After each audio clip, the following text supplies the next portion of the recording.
El día de hoy la palurda Lady Rebsamen salió a defenderse de la columna que publicó en el Washington Post el genocida invisible, el delincuente Ernesto Zedillo, hasta con un videíto que le hicieron por ahí los que se llamaban antes Infodemia, no sé si sigan siendo los mismos, el gato, el bañagatos, Jesús Ramírez Cuevas y su organización. Pero bueno, donde habla de todas las barbaridades que cometió este sátrapa. Quiero hacer un paréntesis aquí para decirles que es desesperante que estos de la organización delictiva de la secta sigan señale y señale y señale lo que hicieron los de antes, pero tuvieron la oportunidad, todavía la tienen, de llevar a juicio a estos sátrapas y no lo hacen, porque pacto de impunidad, así se llama. Después le echaron la bolita a los adoctrinados, sobre todo a los más vicariantes, para que salieran a votar en una consulta en la que perfectamente sabían que no iban a alcanzar la cantidad de personas suficientes para que esta fuera vinculante, y después el gusano salía en el circo grotesco a decirles a los adoctrinados: ya ven, ustedes tuvieron la culpa, pues no alcanzaron la cantidad que era requerida para que pudiéramos nosotros empezar a investigar a estos expresidentes. Es decir, adoctrinados, les dijeron, y ustedes lo normalizaron, como siempre, les dijeron en pocas palabras que la justicia se somete a consulta, pero son tan lerdos que no la entendieron. Cierro el paréntesis, continuemos. El caso es que publica este video y miren, punto por punto se puede desmentir, más bien, punto por punto no desmentir, se puede comprender por qué los adoctrinados reaccionan igual. Este video es más o menos si ellos lo hicieron, ¿por qué nosotros no? Oigan, si ellos cometieron ilegalidades, ¿por qué nosotros no? Eso es lo que está diciendo Lady Rebsamen, porque señala todas las ilegalidades del sátrapa Zedillo.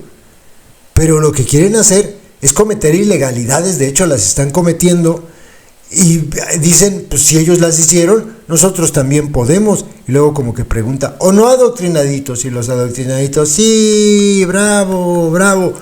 Por ahí menciona el caso del Fobaproa, ay, el terrible Fobaproa, pero no dice la palurda que de los firmantes, de los que votaron a favor del Fobaproa, hay un chingo de gente en la secta, empezando por el priista Ignacio Mier. Digo, para poner las cosas en claro, de los firmantes de la secta hay del Fobaproa, hay un montón que hoy tienen cargos públicos muy relevantes. Ignacio Valle después protegido, él era diputado y después robó y lo siguieron protegiendo.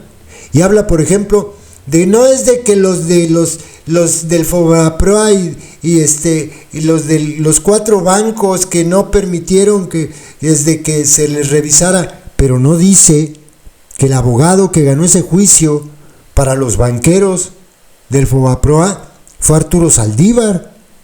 Ahí sí no dice absolutamente nada. El caso es seguir otra vez y otra vez señalando a los de antes y no hacerse responsables de lo que están haciendo ahora. Que nos demuestre que son distintos, que mande a la chingada a todos los que estuvieron involucrados en el Fobaproa, para empezar. Miren, también habla de la masacre de Acteal y habla de que después la Suprema Corte de Zedillo liberó a 4 involucrados en esto. Oigan, les pregunto algo, adoctrinados, ¿por qué no nos dice Lady Rebsamen que el abogado de esas personas que liberaron es nada menos y nada más que Hugo Eric Flores, el que después formó un partido que se llamaba el Partido de los Enfermos Sexuales? Partido de los Encurados Sexuales, o no me acuerdo, el PES, ¿se acuerdan ustedes? Y que hoy es aliado de la organización delictiva de la secta, y que López, cuando llegó al poder con este partido de los aleluyos, al frente estaba de este partido el propio Hugo Eric Flores, pero de eso sí no dice nada. Es de verdad vergonzoso, tanto criminales y corruptos los de antes, como criminales y corruptos los de ahora, empezando por Lady Rebsamen. Escuchen su video lleno de falacias o medias verdades. Desde su exilio dorado en empresas y organismos financieros de Estados Unidos, Ernesto Zedillo reaparece como el nuevo guía moral de una derecha extraviada, molesta, derrotada ante la mayoría del pueblo y dicta cátedra de autohalagos. 1. Es mentira que creó un poder judicial independiente y garantizó la división de poderes. El 1 de noviembre de 2024, Ernesto Zedillo publicó un artículo en el Washington Post en el que asegura que con su reforma de 1994 consiguió un poder judicial independiente, omitiendo que fue un decretazo del mismo Zedillo el que rediseñó la Suprema Corte de Justicia y que 30 años después, alrededor del 70% de los mexicanos considera un órgano corrupto e ineficaz. Entre el 5 de diciembre de 1994 y el 26 de enero de 1995, en menos de 2 meses, Ernesto Zedillo presentó y promulgó las reformas a 20 artículos de la Constitución, aprobadas con mayoría en el Congreso de la Unión por el PRI y el PAN, que mediante la figura de jubilación inmediata separó de su cargo a los 26 ministros de la Corte.